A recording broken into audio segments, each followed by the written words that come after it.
On va démarrer parce qu'on voudrait bien respecter le timing de cette session qui va concerner, cette plénière qui va concerner la ville durable, avec un questionnement en forme de question ou d'interjection qui est la ville durable et connectée, et si on la faisait. C'est une plénière qui va durer donc 90 minutes, 1h30, qui va devoir répondre donc à cette question. Très rapidement, je vais faire une présentation des intervenants qui devraient s'afficher sur le panneau, si je sais bien faire manipuler. Ça marche, voilà. Donc, en intervenant de cette plénière, nous avons 4 personnes qui viennent du monde du secteur privé et public, qui sont alors de gauche à droite. Monsieur Nicolas Jachier, qui est président de Syntec Ingénierie et également président directeur général d'Egis. Nous avons monsieur Jean-Noël Guillot, qui est directeur projet ville durable d'EDF. Monsieur Pierre Vels, qui est président directeur général de l'établissement de Paris-Saclay. Et François Richard, qui est directeur des partenariats et de la réglementation chez Orange. Partenariat et réglementation Smart Cities, il faut bien le dire, chez Orange. Je me suis mis de côté parce que les intervenants qui sont les sachants sont ici. Alors je suis désolé, ça gêne peut-être quelques personnes qui sont là. L'objectif, ça va être d'avoir une intervention en plusieurs temps. Les temps, je les donne maintenant pour qu'on essaie de le respecter et qu'on respecte surtout un temps de parole avec la salle à partir de 15h, donc d'avoir une bonne demi-heure d'échange avec la salle. Donc soyez gentils de préparer vos questions. Le débat tournera autour de 2 grands thèmes et un thème transversal. Le thème principal, c'est la condition de réussite des projets, avec deux questions fondamentales, c'est passer des objectifs au projet. Et le deuxième qui nous concerne tous en tant qu'acteurs ici, c'est l'assemblage des compétences. La deuxième thématique portera sur les conditions de réussite sur l'évolution de l'offre et de la demande, puisque cette offre et la demande en matière de ville durable est en train de changer considérablement, en particulier sous le poids du numérique. Et elle change également parce qu'il y a des acteurs extérieurs majeurs qui interviennent, l'habitant bien évidemment, donc la société civile, et puis également les problématiques qui peuvent être liées, si on a le temps d'aborder cette question-là qui est très d'actualité, les problèmes d'urbanisation face au risque. Et puis on aura un thème transversal qui est la technologie et le numérique, qui en fait percole un petit peu ces 2 grandes thématiques. Donc on va avoir cet échange pendant une 50aine de minutes. Auparavant, je souhaitais que Nicolas Jachier, en tant que président de Syntec Ingénierie, puisque c'est Syntec Ingénierie quand même qui a lancé qui a animé cette plénière, grâce d'ailleurs à un groupe de travail que nous avons au sein de Syntec Ingénierie, qui est dédié à la ville durable. Donc peut-être que notre président donne un petit peu le cadrage général de cette plénière. Et puis après, on fera des échanges avec nos intervenants. Merci beaucoup. Bonjour à tous. Alors pourquoi ce thème ? Bon, la ville durable et connectée, au fond, c'est un idéal, quoi. C'est la ville où tous les services, tous les ouvrages sont au top du point de vue environnemental, du point de vue sociétal, du point de vue économique, où tous ces services, ces ouvrages et les habitants dialoguent de façon parfaitement fluide. Bon, un idéal, c'est aussi plein d'initiatives foisonnantes dans le monde, en France. Bon, initiatives dont il faut reconnaître sont souvent relatives à des morceaux de ville plutôt qu'à une ville complète. Donc il nous a paru important d'y consacrer une session. Évidemment, c'est un sujet fondamental pour la société, mais c'est un sujet fondamental pour l'ingénierie parce que la diversité des compétences de l'ingénierie trouve parfaitement à s'appliquer là. Nos compétences en matière évidemment d'aménagement urbain, d'infrastructures de transport, d'eau, d'énergie, de télécommunications, voilà. Et puis toutes les disciplines sur la conduite de projet. Donc ce que je souhaiterais, moi, au début de cette table ronde, le vœu que je peux émettre, c'est que ça contribue à nous aider à y voir plus clair. Qu'est-ce qu'on peut faire concrètement pour aller vers cet idéal ? Donc c'est en tout cas le vœu que je formule. Très bien, merci. Alors on va passer donc à la première thématique. Donc je la rappelle en particulier pour ceux qui sont peut-être arrivés un petit peu après. Première thématique, on a regroupé deux grands questionnements qu'on avait identifiés. De conditions de réussite des projets, passer des objectifs au projet, comment faire, quels sont les besoins. Et deuxième partie, deuxième élément de cette même thématique, l'assemblage des compétences. Alors pour démarrer, je souhaitais m'adresser à Pierre Vels en priorité. parce que c'est le donneur d'ordre, c'est quelqu'un qui a fait de l'opérationnel et qui a réalisé un projet. Donc ma question est la suivante, c'est quels sont les freins et les évolutions que vous avez pu sentir et que vous avez vécu même récemment et que vous continuez à vivre dans la conduite de vos projets, en particulier bien sûr sur Paris-Saclay, qui est un exemple bien connu. Oui, bonjour à toutes et à tous. Merci de m'avoir invité. Je ne vais peut-être pas commencer par énumérer les freins et les difficultés, parce qu'on va essayer d'être positif. Moi, la première remarque, j'avais envie de rebondir sur ce que vous venez de dire, à savoir que c'est un idéal. Mais le problème un peu, c'est qu'on ne sait pas exactement quand même ce que c'est que cet idéal. Peut-être une première remarque. Hein. On est dans des marchés, on voit bien qu'il y a des tas de choses qui se développent, qui sont extrêmement intéressantes, qui créent des opportunités de business, etc. Mais en même temps, si je prends le volet durable, on n'a pas aujourd'hui une vision extrêmement claire de ce que c'est que la ville durable. On a des bouts. On sait qu'il faut améliorer le cycle de l'eau. On a des bouts, mais on n'a quand même pas aujourd'hui, enfin il me semble, une vision globale totalement claire. Donc on est un peu dans un processus expérimental. Ça, je vis ça au quotidien. Et c'est évidemment très important, avant de foncer dans l'action, avant de passer des marchés aux uns et aux autres, de réfléchir un peu sur quelle stratégie globale on veut aller. Je reviendrai sur ce mot global qui me paraît fondamental. Donc, sur le volet durable, on a un peu le risque, et d'ailleurs on le constate aujourd'hui, un peu d'une dispersion, d'un catalogue d'objets, de projets, parfois un peu gadgetisés même. Hein, c'est un risque. Si on prend le numérique, là, on est vraiment aussi dans une situation. On a aujourd'hui les demandes. On ne sait pas exactement ce qu'elles vont être. Hein. Donc, on a le risque de ce que certains appellent le solutionnisme. Des anti-internet comme Morozov, par exemple, solutionnisme. C'est-à-dire, c'est la fameuse phrase de Woody Allen que tout le monde connaît. Hein, la réponse est oui, mais rappelez-moi la question.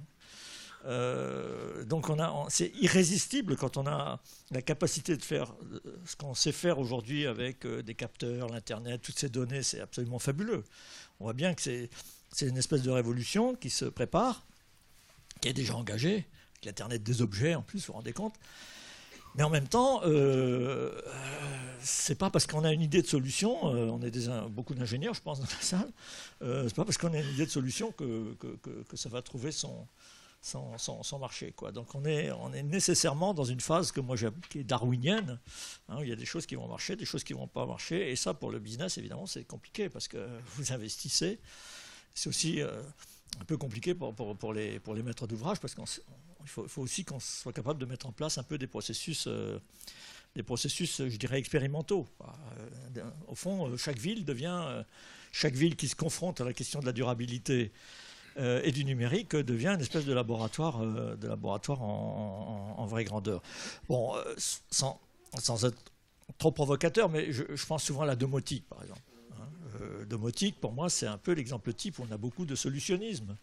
Moi, ça fait 20 ans, 30 ans, peut-être même que j'entends parler de domotique. On va peut-être pas ouvrir ce débat, mais ça marche quand même pas très fort, quoi. Parce que est-ce qu'on a vraiment besoin d'une application qui vous dise si le frigo est plein ou pas? Enfin, moi, j'aime bien ouvrir mon frigo avant de faire les courses. La preuve, c'est que ça marche pas vraiment, quoi. Enfin, ça n'a jamais vraiment débouché. Alors, on a le risque d'avoir ça aussi un peu sur la ville. Bon, ça, c'est un premier point. Donc, deuxième point, je pense qu'il ne faut pas confondre non plus green et smart, quoi. Hein, ça va ensemble. On voit bien comment le smart peut aider le green. Mais il y a encore énormément de choses à faire dans les domaines dits traditionnels, je dirais pré-numériques d'une certaine façon. Je prends un exemple qui me traverse l'esprit parce qu'on en parlait hier sur le terrain. Aujourd'hui, la mode dans les quartiers, c'est de gérer l'eau par des noues. Hein. Vous savez, on met des petits étangs au pied des maisons, dans les rues. Bon, avant, on faisait des tuyaux et on ramenait ça dans des grands lacs, hein, dans des grands bassins. Honnêtement, je ne sais pas si c'est la bonne solution, quoi. Donc, enfin, il y a encore beaucoup de réflexions à avoir sur des choses très très basiques comme ça. Je prends volontairement un exemple un peu au ras de l'eau. Hein. Voilà. Alors, à partir de là, une fois qu'on a fait ces remarques, le vrai sujet, c'est, enfin, les adjectifs clés pour moi, je l'ai déjà dit, c'est global, quoi. Il faudrait qu'on arrive à avoir une vision globale des choses. Et simplement une collection de projets. Global, ça va avec anticiper. Anticiper, ça veut dire quoi? Ça veut dire à la fois avoir une vision du long terme, mais aussi une grande flexibilité dans les chemins pour y arriver. Et par rapport à ça, je trouve que il y aurait mille choses à dire, mais si je prends par exemple la façon dont on fait, nous, maîtres d'ouvrage et les concepteurs, que ce soit les architectes, les urbanistes et les ingénieries, la façon dont on planifie, je pense qu'on a encore des très gros progrès à faire. Vous venez la comparaison avec ce qui s'est passé dans l'industrie automobile. L'industrie automobile, il y a 20-30 ans, c'était complètement séquentiel. Vous saviez, vous aviez le produit, les gens du produit, dessiner la bagnole, puis après ça passait au process, les méthodes, et puis on regardait comment on pouvait faire. Puis les gens de l'automobile se sont rendus compte que ce n'était pas une bonne façon de travailler. Dans le monde entier, on est passé à de l'ingénierie simultanée ou concurrente, appelons ça comme on voudra. Je pense qu'on a un peu cette révolution aussi à faire dans nos domaines de la ville, quoi. On est encore trop, et ça je pourrais même l'appliquer à Saclay en autocritique, on est encore trop dans le processus où on a, disons, des urbanistes, où on a une vision d'ensemble de la ville, mais très physique, très, très classique finalement. Et puis après, on regarde ce que ça donne en termes de développement durable, on parle d'ailleurs d'impact environnemental. Et puis après, on regarde comment on peut mettre une couche numérique par-dessus tout ça pour gérer et réguler. Moi, même chose en architecture d'une certaine façon. Je caricature un peu, mais les archis dessinent, les ingénieurs calculent derrière. Je pense qu'à un moment donné, il faut qu'on invente aussi des procédures, des processus de travail qui permettent que les paramètres environnementaux, par exemple, soient des variables d'entrée, vraiment. C'est-à-dire qu'avant même de commencer à dessiner le quartier ou la ville, on commence par se poser les questions du cycle de l'eau, de l'air, enfin des grands cycles naturels, des grands cycles biologiques, etc. Je pense que c'est une révolution qui est encore à faire. Voilà. Et je ne veux pas être trop long. Vous me dites, vous m'arrêtez parce que je peux être bavard. Donc, non, c'est pas la question, mais vous aviez pris un point là quand on a préparé l'entretien sur cette logique qui basculait un petit peu de l'offre vers la demande. Oui. Comment ça peut se traduire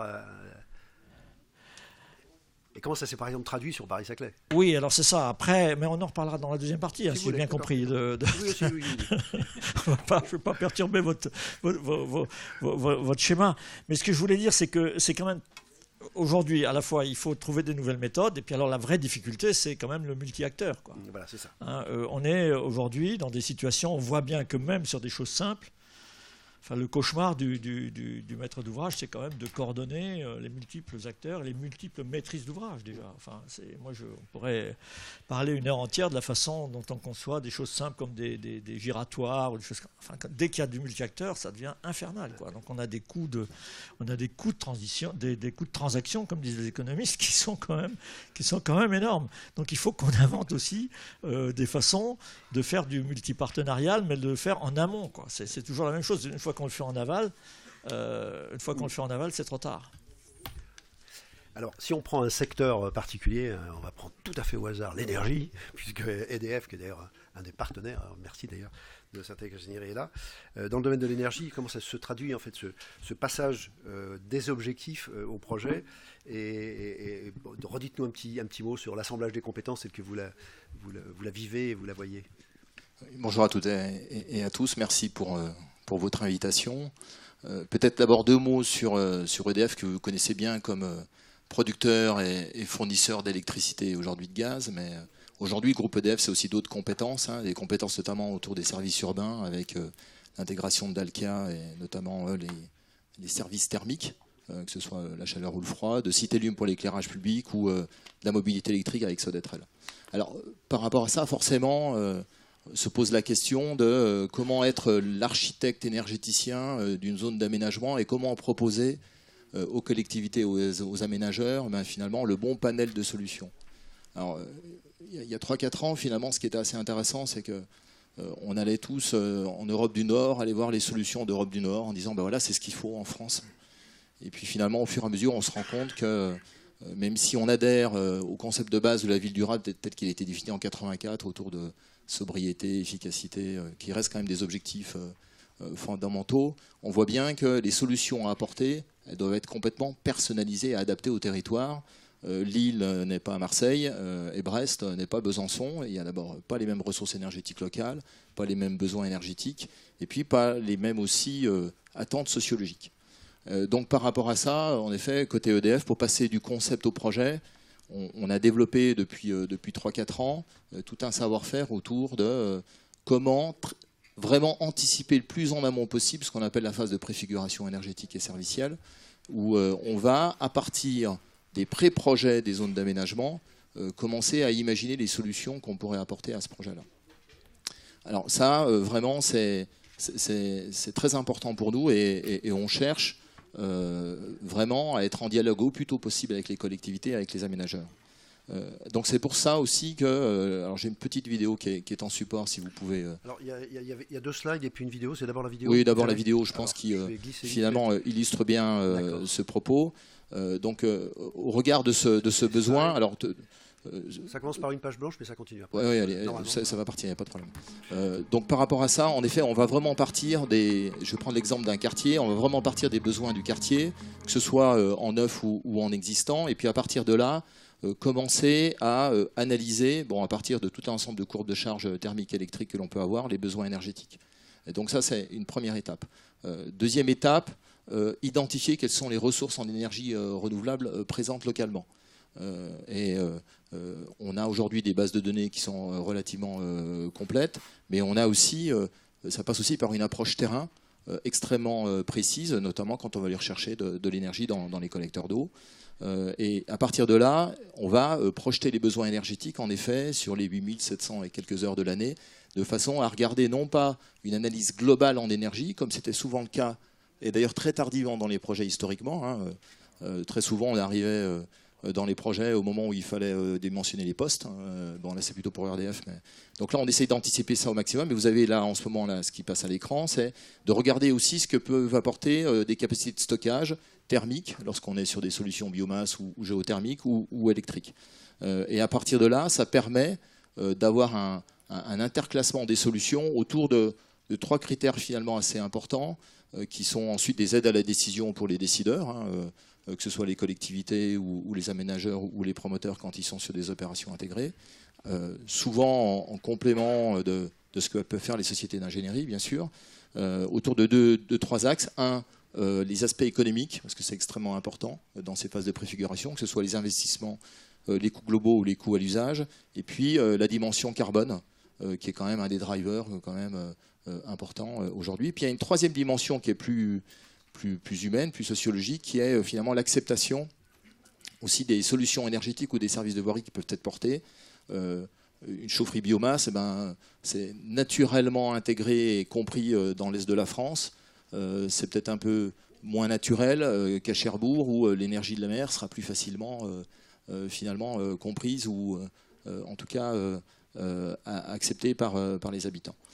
Donc voilà, l'anticipation, je pense que c'est le maître mot, et ça permet ensuite de sortir des solutions vraiment à la carte. Là, vous avez une image des bassins à flot à Bordeaux, où là, en effet, on a cette fois-ci un mix de solutions qui ont été construites avec à la fois des solutions par biomasse et puis récupération de chaleur sur des stations de traitement d'eau. Bon voilà, donc ça, anticipation, c'est vraiment le maître mot. Préfiguration est vraiment le plus en amont possible. Nous, ça nous semble quand même une condition très importante pour, en effet, passer du concept aux objets. Le deuxième volet de votre question, c'était sur la coopération. Donc l'anticipation permet, en effet, aussi de préparer ces coopérations. Moi, j'aime bien le terme de coopétition parce que finalement, c'est ce à quoi nous sommes confrontés en tant que coopérateurs, partenaires d'un jour, concurrents le lendemain. Donc ça amène aussi une approche non plus de partenariat stratégique, mais plus finalement des partenariats par projet, où un jour, en effet, on va travailler avec telle enseigne du bâtiment et de la construction, et puis le lendemain avec un autre opérateur. Donc cette capacité aussi à pouvoir s'adapter aux configurations locales des opérateurs en place, et puis aussi avec, bien sûr, les sociétés d'ingénierie qui sont présentes. Ça, c'est aujourd'hui une vraie évolution pour nous. Et en tout cas, on cherche vraiment à être le plus proche du terrain et le plus proche des configurations des différents projets. Très bien, merci. Question suivante qui fait... Non. François Richard part juste après. Donc, Nicolas Jachier, est-ce que vous pourriez nous dire un mot sur cette partie justement d'anticipation sur l'amont? Comme l'amont est fondamental, on considère quand même beaucoup que l'ingénierie est quand même relativement bien placée pour intervenir en amont. Est-ce que vous pourriez donner un petit éclairage là-dessus et illustrer éventuellement par deux vidéos, deux slides si c'est le bon timing pour les mettre? Oui, ou on peut les placer après quand on parle du numérique, enfin peu importe. Okay. Oui, je voudrais réinsister sur le foisonnement des acteurs qui a déjà été évoqué, parce que ça permet de mieux situer le rôle de l'ingénierie. On a un foisonnement des acteurs, d'abord des acteurs publics, parce que l'autorité n'est pas forcément unique dans une ville. On peut penser qu'en France, avec les réformes territoriales, bon, pour les grandes villes, c'est vraiment la métropole qui sera l'acteur pertinent. C'est quand même la réalité aujourd'hui est plus complexe que ça. Il y a l'échelon de la commune, de l'intercommunalité, et puis le rôle des collectivités supérieures, le rôle d'acteurs spécialisés. Et à l'intérieur même d'une collectivité, il y a encore un fonctionnement qui est souvent très, très en silo entre les différents services. Donc il y a un foisonnement déjà du côté des décideurs publics. Il y a un foisonnement évidemment de l'offre privée, les grands groupes informatiques de toute nature qui s'intéressent beaucoup au sujet de la ville, des start-up, les fournisseurs traditionnels de services, mais qui évoluent eux-mêmes, enfin dans le domaine de l'énergie, des télécommunications, de l'eau, des déchets, etc. Ce qui conduit à certains risques. Il y a le risque d'avoir une accumulation de solutions technologiquement pointues, technologiquement de qualité, mais dont l'addition, la superposition ne conduit pas nécessairement à la ville durable qu'on pourrait souhaiter. Il y a aussi le risque de la ville hyper connectée, de Big Brother, etc. Honnêtement, je crois qu'on n'y est pas. Mais c'est quelque chose qu'on voit régulièrement sortir dès qu'on parle dans la presse de villes connectées. Voilà, on va surveiller tout le monde et bon, voilà, il faut faire attention aussi à ça. Il peut y avoir un problème de liberté publique, un problème aussi tout simplement de sécurité, de vulnérabilité à des attaques de diverses natures, des attaques informatiques. Il y a aussi le risque de la ville à deux vitesses. Dès lors qu'on ne peut pas tout faire d'un coup, ben voilà, on fait des quartiers exemplaires et dans le même temps, on laisse d'autres zones à l'écart. Alors on pense tout de suite aux banlieues, à problèmes, voilà. Sujet auquel on s'est quand même pas mal attaqué en France, il n'est pas résolu, mais il est pris en compte. Il y a aussi les zones dont on ne parle pas, les zones pavillonnaires vieillissantes, qui vont être quand même le problème des prochaines décennies. Alors, par rapport à tous ces risques, l'ingénierie vient avec ses compétences techniques multiformes, comme je l'ai dit, et cette capacité d'indépendance pour conseiller le décideur public ou les décideurs publics. C'est un des problèmes, c'est comment se concertent-ils entre eux pour se faire conseiller dans la définition d'une stratégie globale. Et puis aussi d'apporter les expertises techniques nécessaires, le moment venu, dans la conception. Donc pour nous, c'est extrêmement motivant, nous, ingénieristes, de travailler sur ces sujets-là, mais on est, il faut bien le dire, pas assez visible dans le débat public sur ces sujets-là. Donc je suis ravi qu'on ait l'occasion aujourd'hui d'en parler, même si, pour une bonne partie, pas entièrement, mais une bonne partie de la salle est composée quand même de représentants de la profession de l'ingénierie. Ce qui est bien, ce qui est une bonne chose, on est d'accord.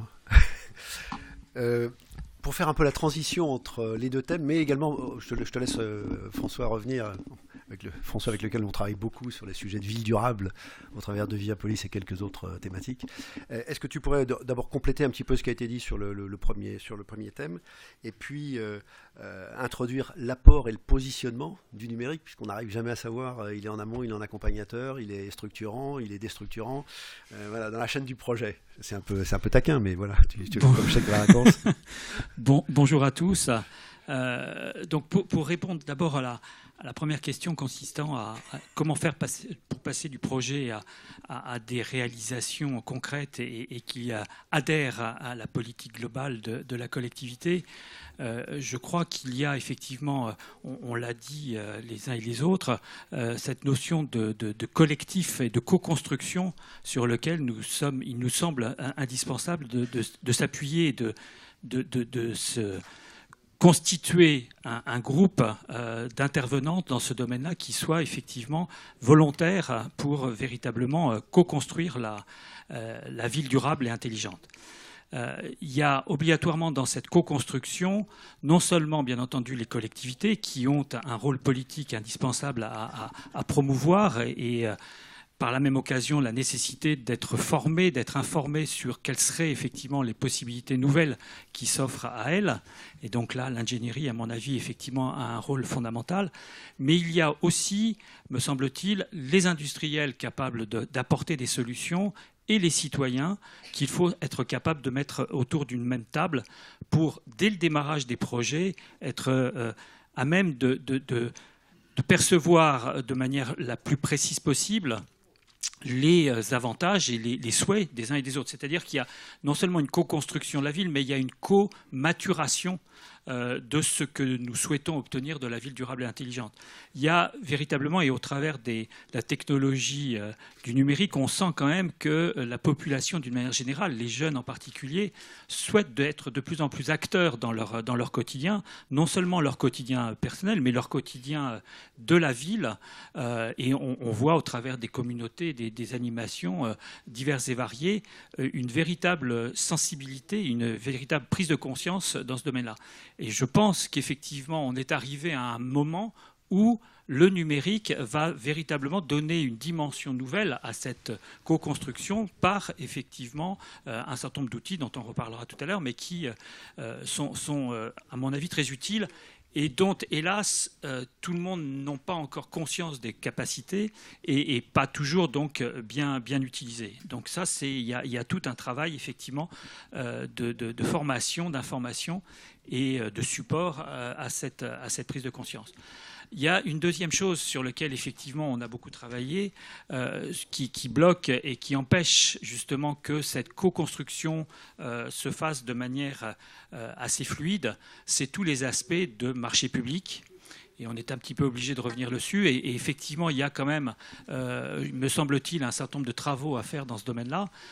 Il y a effectivement des marchés d'expérimentation, donc des articles 3.6, le fameux 3.6, qui permet de faire conjointement, collectivité industrielle, un certain nombre de travaux ensemble, mais avec le gros inconvénient qu'à la fin de la période d'expérimentation, il faut tout démonter, il faut publier les résultats de cette expérimentation de manière publique, c'est-à-dire que ça soit accessible à l'ensemble des acteurs, et si la collectivité souhaite passer à un déploiement, repasser un marché en compétition.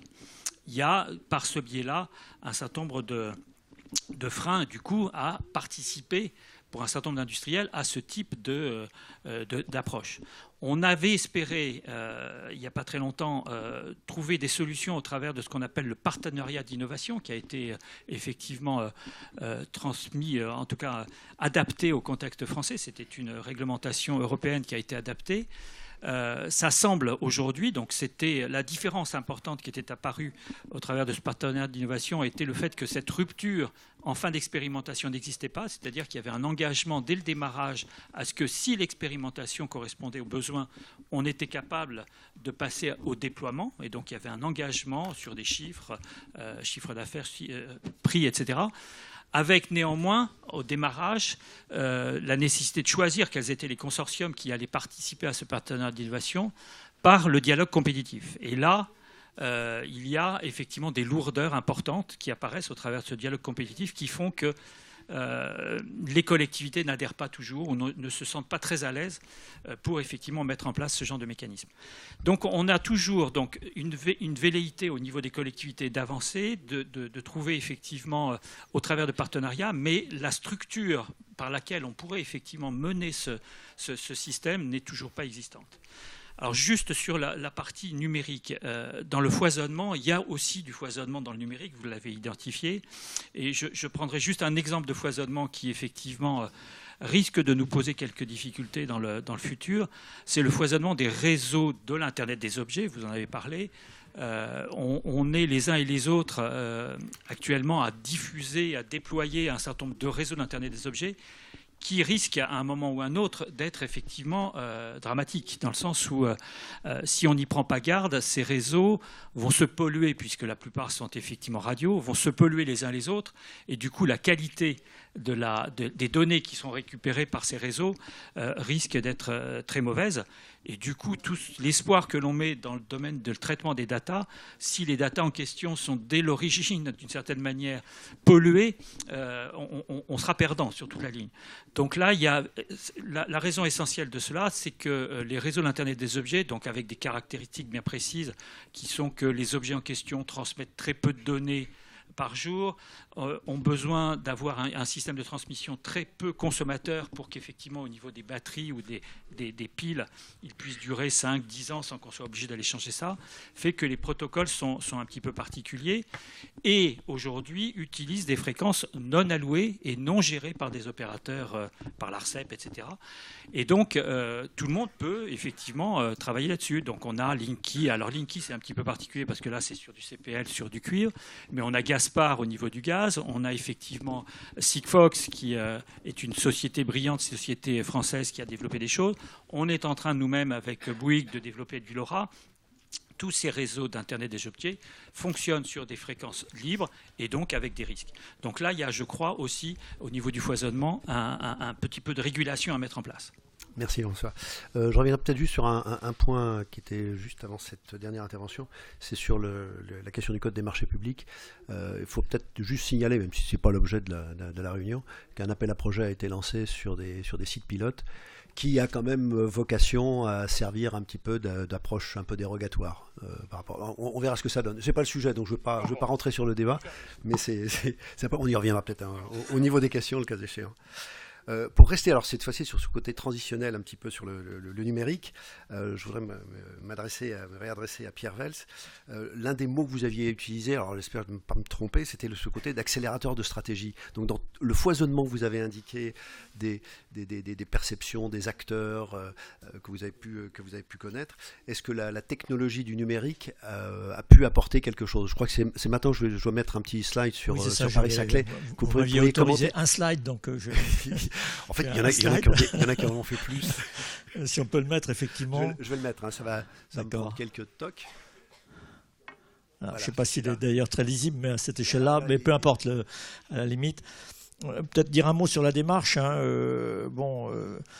Comme je disais tout à l'heure, on a besoin d'une vision globale. Donc, nous, on s'est dit qu'il faut qu'on réfléchisse vraiment sur ces questions de la ville durable de manière très, très générale. Donc, on a fait un travail quand même préparatoire assez long. Où on a invité des entreprises, mais aussi des acteurs divers et variés, y compris des universitaires, pour essayer de définir un peu une théorie, mais une théorie locale, hein, comme vous disiez. Hein, c'est-à-dire il n'y a plus de théorie générale, quoi. Par exemple, sur l'énergie, nous, on a la chance d'avoir accès à de la géothermie profonde, donc on a bâti un projet à partir de là. Voilà. Et donc on a décliné assez classiquement 6 grands thèmes, mais en essayant de les lier entre eux, quoi. C'est peut-être ça la chose un peu plus originale. Et puis dont un thème sur le numérique, où on a travaillé donc avec la collectivité, avec aussi l'université de Paris-Saclay, et avec un AMO qui s'appelle Polyconseil, qui nous a beaucoup aidés. L'idée étant de dire que le numérique fait partie de la stratégie d'ensemble. Ce n'est pas quelque chose qui vient en plus, à côté, et on l'avait appelé accélérateur, le numérique accélérateur de la ville durable. C'est pour ça que j'utilisais ce terme. Alors, l'idée de base, c'est de dire on essaie d'avoir d'abord une action collective entre les 3 grands acteurs qui sont chez nous. Évidemment la ville au sens générique, avec ce que vous disiez, c'est-à-dire que la ville, malheureusement, ce n'est pas un acteur, c'est une pluralité d'acteurs. Je mets aussi les administrations de l'État là-dedans. Les entreprises, parce qu'on accueille beaucoup d'entreprises, et je pense que c'est important que les entreprises et leurs salariés soient aussi partie prenante du projet. Et puis troisièmement, dans notre cas, l'université. Le point de départ de la réflexion, c'était de se dire, le numérique, ça s'applique finalement, ça s'adresse à des individus, quoi. Les gens, ils sont en même temps, si on prend par exemple les besoins d'aide en mobilité, l'étudiant, il est en même temps habitant, citoyen, le salarié d'entreprise aussi. Donc le grand risque, c'est que chacun développe son propre système d'application. Et en oubliant qu'au bout du compte, ce sont les mêmes personnes qui vont être usagées. Donc on a fait un gros travail, je ne suis pas sûr d'ailleurs qu'on soit tout à fait au bout de travail de conviction, pour expliquer par exemple à l'université. L'université évidemment a toutes les ressources intellectuelles pour bâtir des objets numériques intéressants de services en interne, mais de dire mais attendez, le campus il est mêlé à la ville. Et vos étudiants, quand ils se déplacent pour aller d'un amphi à l'autre, peut-être on pourrait utiliser la même application que pour aller d'un point à un autre de manière générale. Et qu'ils aient pas, voilà. Donc, premier point, une approche, on essaie d'avoir une approche véritablement interpartenaire. Deuxième point, évidemment, on est... je pense que tout le monde est d'accord là-dessus. Hein, le modèle de la salle de contrôle, le modèle cybernétique où on contrôle tout et on fait des applications top-down en disant aux gens voilà le truc qu'on va vous fabriquer, ça c'est du passé.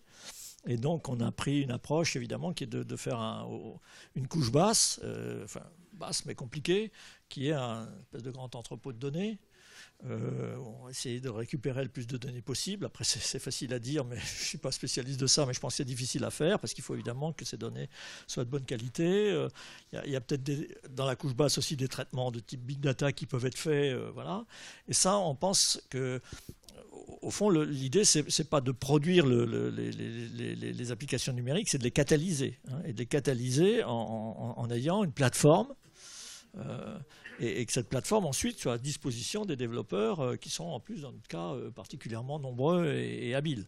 Voilà, donc ça c'est un peu. Et alors après, on espère développer des applications à la fois dans les services aux particuliers pouvant être notamment les étudiants ou n'importe quel citoyen de base, des services aux professionnels, ça c'est souvent aux entreprises, c'est souvent un peu services collaboratifs aux entreprises qui sont souvent un peu oubliés.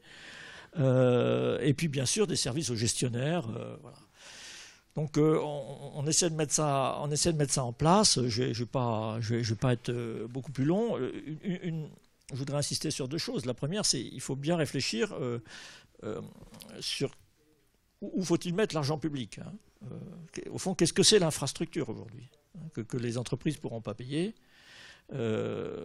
Et donc, je ne dis pas d'ailleurs qu'elle est aboutie forcément, cette réflexion, mais c'est ce qu'on appelle un peu la couche basse. Au fond, c'est une infrastructure. C'est un nouveau mode d'infrastructure. On n'a pas vocation, je pense que l'argent public n'a pas vocation à payer directement telle ou telle application. La deuxième chose que je voudrais dire, c'est que c'est très important que le maître d'ouvrage garde la main. Jusqu'à un certain point, parce que nos compétences sont limitées. Mais on n'a pas voulu, évidemment, on aurait pu aller voir, on l'a fait d'ailleurs, rencontrer M. Orange, M. Cisco, M. IBM, etc., qui ont tous des solutions passionnantes, formidables à nous livrer un peu clé en main. Hein. Et beaucoup de collectivités, vous le savez, font ça. Et bon, c'est tout à fait légitime. Mais je pense que c'est important que le maître d'ouvrage qui au fond connaît, enfin en l'occurrence il est triple, comme vous voyez, hein, garde la main de façon à pouvoir ensuite travailler de manière partenariale. Donc de ce point de vue-là, les AMO sont très importants, de façon à pouvoir ensuite travailler de partenarial, mais je pense pour le bénéfice de tout le monde, hein, avec les grands opérateurs que vous êtes. Merci. Jean-Noël Guillot, un petit complément. Oui, peut-être. L'approche fonctionnelle. Peut-être juste un point, oui, parce que si vous permettez un petit ajout, une question qui n'est pas du tout claire d'ailleurs dans mon esprit, c'est quel type de service? Parce qu'on voit bien qu'aujourd'hui, il y a sur le marché des applications. Alors, il ne faut pas réinventer Oise, hein, ou il ne faut pas. Voilà. Donc, ça, c'est pas du tout simple de dire, au fond, qu'est-ce qu'on a de spécifique sur ce territoire qui mérite tout ça? Est-ce qu'on est sûr que demain, ce n'est pas des grandes applications, éventuellement venues de Californie ou d'ailleurs, qui vont être tout à fait obsolètes ou inutiles, les choses qu'on est en train de faire. Ça, je pense que c'est une vraie question. Hein.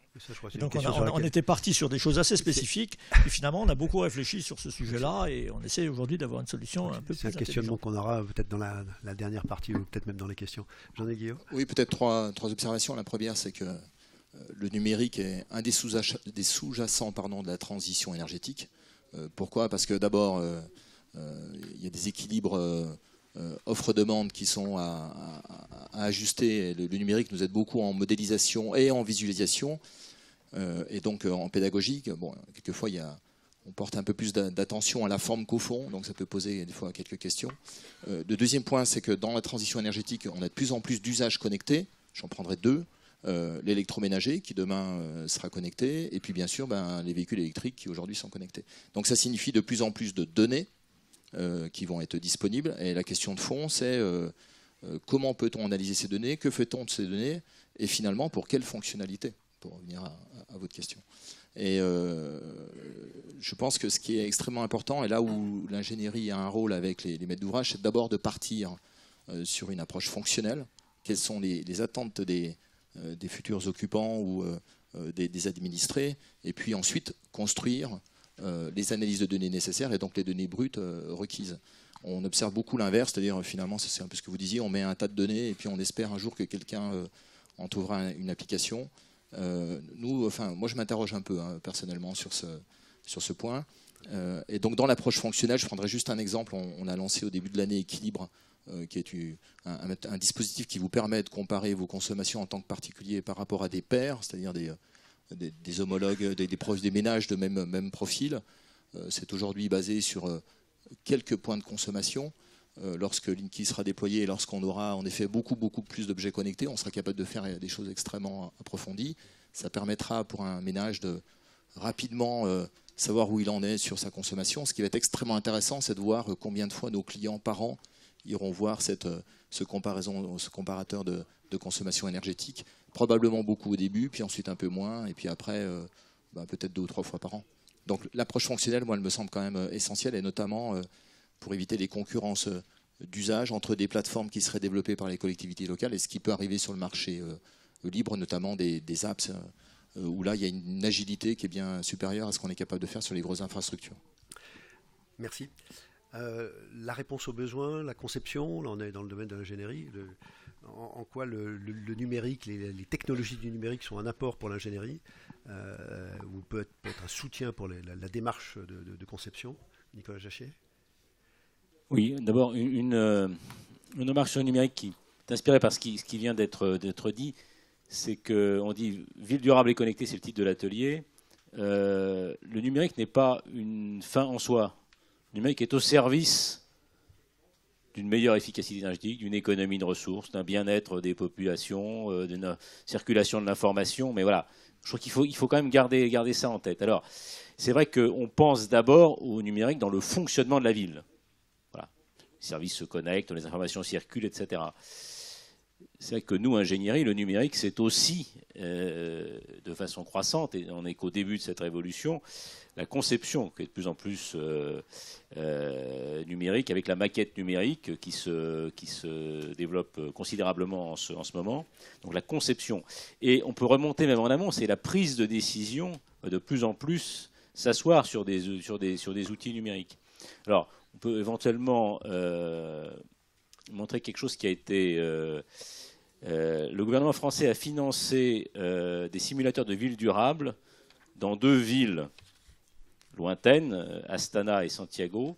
Dans les 2 cas, il y avait des sociétés d'ingénierie qui participaient à des groupements avec d'autres entreprises pour faire ces simulateurs de villes durables. Alors, c'est pas un jeu vidéo, hein, c'est un instrument qui sert à modéliser comment pourrait évoluer la ville et qui sert donc à aider à la prise de décision de ceux qui ont la capacité à prendre ces décisions. Et le fait d'utiliser ces instruments numériques, je ne dis pas que ça facilite la prise de décision, en tout cas ça la rationalise et ça apporte une combinaison des contraintes, des enjeux et des opportunités que l'on n'a pas sans ce genre d'instrument. Je vous invite à aller visiter sur les stands du Carré de l'Ingénierie une présentation plus détaillée de ces outils. Les deux, il y en a l'un c'est sur Astana et concerne Astana, l'autre sur Santiago. Les deux sont là. Et sur le Carré d'ingénierie, vous avez même des films qui présentent ces 2 types d'outils. Merci, félicitations, parce qu'au niveau des délais, vous êtes absolument parfait. Je suis bluffé. Deuxième et dernier thème, avant qu'on procède à une session d'échange, concertation et évolution de l'offre. La demande, l'offre et la demande qui s'interpénètrent sont en constante évolution.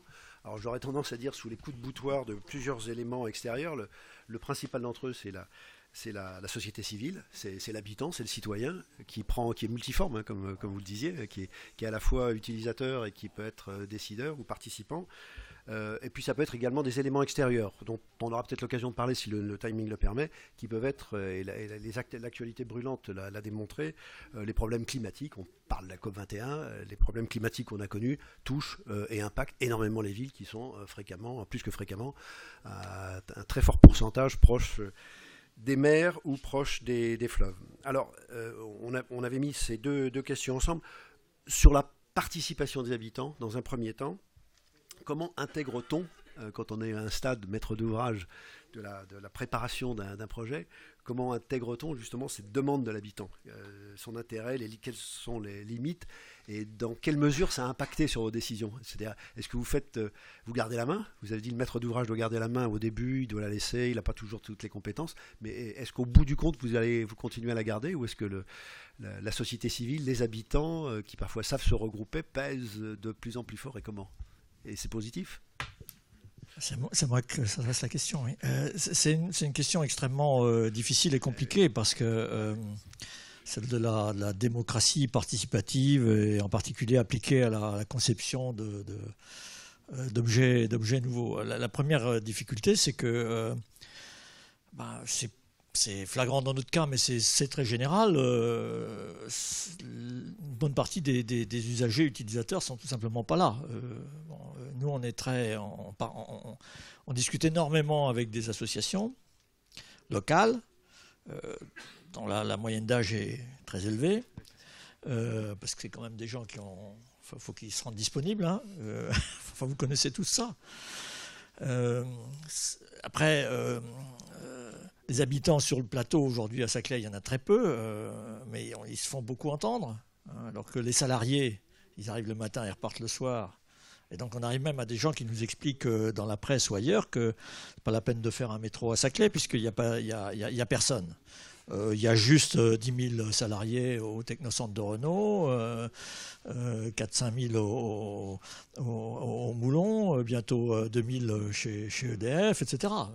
Vous savez, Jean Viard, vous connaissez peut-être, a une très bonne formule pour ça. Il dit en France, c'est la démocratie du sommeil, quoi. On vote là où on dort. Et les gens qui dorment ailleurs, donc c'est très difficile quand même ce sujet. Donc, moi, je suis très prudent quand je parle de la démocratie participative. C'est très important de discuter avec les gens. Les outils numériques peuvent être, à condition que ce ne soit pas des purs outils de communication, hein, ce qui est quand même souvent le cas, peuvent être des outils de dialogue intéressants. Mais enfin, je pense que ça ne peut pas remplacer.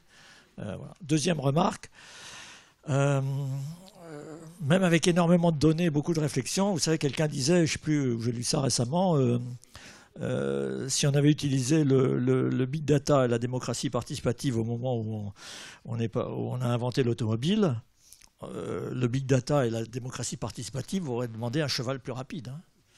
Donc, quelque part, les innovations, les innovations fortes, elles ne sortent pas non plus uniquement de l'expression des besoins. Les besoins, c'est une notion qu'il faut toujours manipuler avec beaucoup de prudence. Il y a des demandes, et ces demandes, elles s'expriment dans certaines conditions, mais il n'y a pas comme ça, de manière claire, les besoins. Après, les besoins en plus sont contradictoires, etc. Alors, si vous permettez, je voudrais juste un peu élargir la question, parce que ce qui est très frappant, enfin moi je pense qu'à moyen terme, peut-être pas tout de suite, ce qui va vraiment faire changer les choses, c'est la rencontre de la techno, et des changements dans les modes de vie. C'est ça qui est structurant. Et finalement, la façon dont les gens votent, c'est pas seulement la façon dont ils s'expriment dans les débats, c'est par leur comportement. C'est-à-dire où je vais habiter, comment j'élève mes enfants, etc. Enfin, bon, voilà. Et ça reste pour moi un peu un point aveugle aujourd'hui des effets possibles de la ville durable et du numérique. On est aujourd'hui dans une situation où, malgré les grands changements qu'on a déjà vécus, hein, qu'on est en train de vivre, par exemple avec nos outils nomades pour travailler, nos tablettes, etc., il n'y a pas, on n'en voit pas encore vraiment le changement ni dans les organisations, et encore moins dans la ville physique. Moi, quand je Quand je vais à la Défense le matin, je vois que c'est quantité de gens qui arrivent d'ailleurs déjà harassés le matin avant de commencer le boulot pour aller se mettre dans des grandes tours où ils vont faire des réunions. Ils vont enchaîner les réunions. Puis pour repartir chez eux dans l'autre sens l'autre soir avec tous les coûts humains, les coûts environnementaux, etc. que ça représente. On se demande quand même si ça c'est vraiment durable. Et si on ne va pas avoir un de ces jours un vrai basculement de ces modes de vie. Je pense en particulier le mode de travail. Je suis frappé de la vitesse à laquelle, sous la pression des salariés, le télétravail, les formes diverses de télétravail se développent dans un secteur comme Saclay. Et on pourrait peut-être, j'en sais rien, on pourrait peut-être avoir un vrai basculement. Et moi, je ferais volontiers l'hypothèse que ce basculement, il irait dans le sens d'un recentrage de l'organisation de la vie quotidienne des gens, mais comprenant le travail, comprenant les loisirs, comprenant l'éducation, d'un vrai recentrage, au fond, autour d'un point d'ancrage central qui est le résidentiel. Or, le résidentiel, aujourd'hui, n'est pas du tout fait pour ça. J'ai un dada, je le dis à chaque fois que je suis à une tribune, je ne comprends pas pourquoi... je comprends très bien qu'on fasse aujourd'hui des logements qui sont de plus en plus petits, mais c'est juste le contraire qu'il faudrait faire. Alors je sais qu'il y a des raisons économiques, mais enfin, est-ce qu'on est là sur une pente durable de faire des logements qui sont aujourd'hui de plus en plus petits, ou le fait que les gens ne peuvent pas travailler chez eux, tout simplement parce qu'ils n'ont pas la pièce qui serait utile pour pouvoir avoir un peu de tranquillité avec leur ordinateur et pas être obligé de travailler avec la femme de ménage qui passe l'aspirateur et les gosses qui circulent entre leurs jambes. C'est volontairement un peu anecdotique, mais je pense que ça, c'est quand même aujourd'hui un peu un point aveugle. C'est-à-dire on réfléchit le numérique et tous ces outils par rapport à la ville telle qu'elle est. Alors, est-ce que la ville ne pourrait pas un peu changer de manière plus profonde? Et alors là, les avantages environnementaux, ils seraient plus marginaux. Évidemment, ça peut poser quelques problèmes aux gens qui font des tours de bureau. Jean-Noël Guillot, pour peut-être dans une forme de prolongement, je sais pas. Oui, c'est vraiment un prolongement. On a déjà eu l'occasion d'avoir la discussion sur les formes urbaines, densité versus ruralité, ou en tout cas habitat un peu plus disséminé. Je pense qu'on est peut-être au début d'une autre mode. Je ne sais pas si on peut appeler ça une mode, mais en tout cas, concrètement, ce qu'on observe nous sur les projets qu'on va sortir.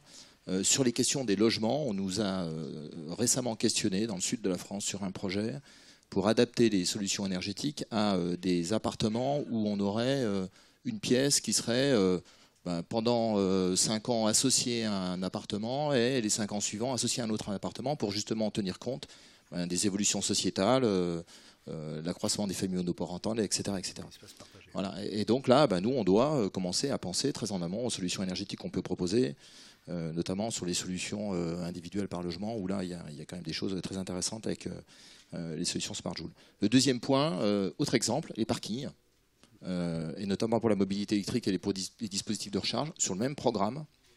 Je ne le citerai pas comme ça, je ne créerai pas de jaloux. Là aussi, habituellement sur les programmes de promotion privée, qu'est-ce qu'on voit? On voit un appartement, une place ou 2 places, alors plutôt une place aujourd'hui que 2 places avant, mais et maintenant, on a un programme de promotion privée où le parking est en accès partagé. Et pour nous, qu'est-ce que ça ouvre? Ça ouvre la possibilité de mettre en place des bornes de recharge, qui est un vrai problème en résidentiel, et qui seront partagées entre les entreprises et les habitants. Donc, au-delà de la concertation, l'analyse des évolutions sociétales est un élément extrêmement important pour anticiper les besoins, l'intégrer dans les cahiers des charges, puisqu'en effet, comme vous le disiez, les futurs acquéreurs ne sont pas ceux qui sont là au moment de la concertation. Donc, ce point-là me semble en effet extrêmement important et c'est maintenant que ça se passe. François Richard, oui, on va prendre un petit peu le relais. Alors, il y a un mot que j'ai entendu en plus ce matin pendant le Grand Prix de l'ingénierie qui m'a beaucoup plu, c'est le mot d'agilité. C'était prononcé par une jeune personne qui doit être dans la salle. D'accord. Tu as aussi beaucoup utilisé ce terme-là. Alors, est-ce que tu peux revenir là-dessus Alors, je vais peut-être rebondir quand même sur un certain nombre de notions qui ont été données juste là maintenant. C'est effectivement cet aspect de télétravail et cet aspect de pouvoir être nomade dans ses activités. Et comme le numérique le permet, je pense qu'il y a quand même de plus en plus de jeunes et de gens compte tenu non seulement du fait que l'immobilier, ou en tout cas les appartements, sont de plus en plus petits, mais on a aussi au niveau des lieux de travail des notions qui ne sont pas toujours très, très compatibles avec une certaine tranquillité, donc les plateaux qui effectivement open space généralisés. Et on constate chez nous, par exemple, à Orange, quand on a déménagé un certain nombre de gens du côté de Saint-Denis, qu'il y a effectivement une très faible participation en contribution et il y a peu de monde sur les plateaux, finalement. Et les gens sont tous en télétravail.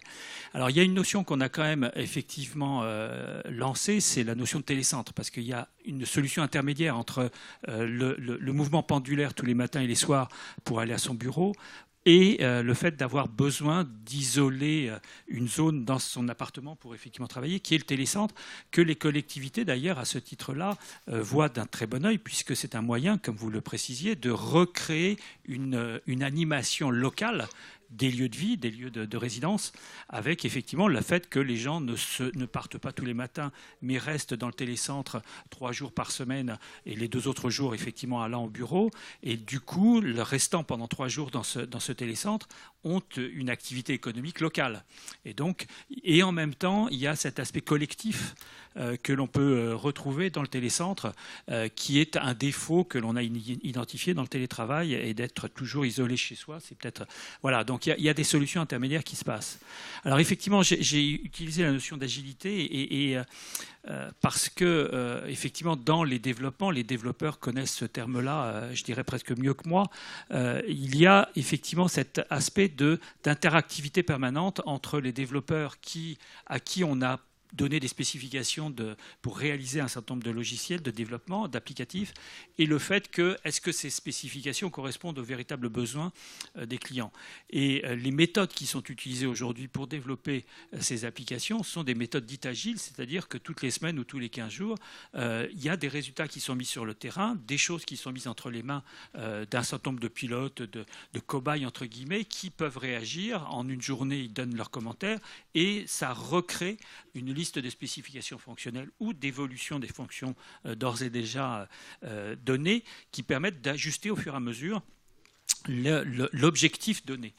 On se dit un petit peu peut-être naïvement, mais que la ville durable pourrait être également développée sous ce mode agile, c'est-à-dire qu'on sent qu'il y a du répondant auprès des citoyens pour effectivement donner son opinion, et donc il faut effectivement changer de méthodologie pour faire évoluer la ville, et faire de telle sorte que, alors ça peut être des pilotes, ça peut être des labs, des city labs, ça peut être un certain nombre de situations où régulièrement la confrontation entre les besoins des clients et des usagers, des citoyens, et les possibilités technologiques sont mises à disposition.